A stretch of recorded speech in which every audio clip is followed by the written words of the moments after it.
Es ist ein unglaublich schöner Tag.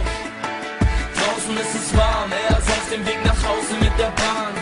Schaut aus dem Fenster, lässt gedankenfreien Lauf, lehnt sich ganz entspannt zurück, denn er muss lange noch nicht raus.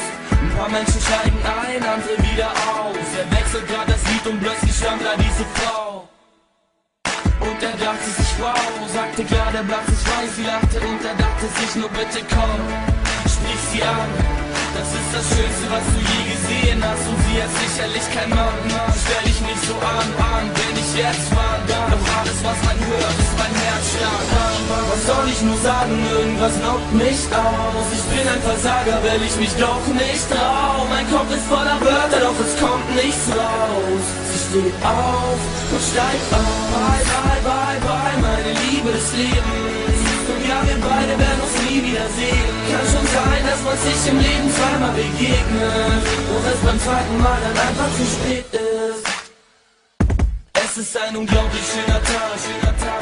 Draußen ist es warm, sie hat Bock auf Shopping, also in die Stadt.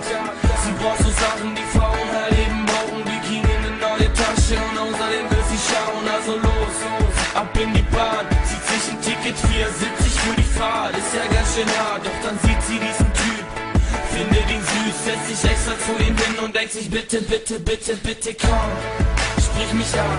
Es ist ganz egal, was du jetzt sagen würdest, ich spring darauf an, also komm, komm, du bist mein Mann, Mann, wir gehören zusammen, wenn ich jetzt war, dann ist für mein Herz warm. Was soll ich nur sagen, irgendwas knockt mich aus. Soll ich es wagen, falls er sich doch nicht traut? Mein Kopf ist voller Wörter, doch es kommt nichts raus. Ich steh auf und steig auf. Bye, bye, bye, bye, meine Liebe des Lebens.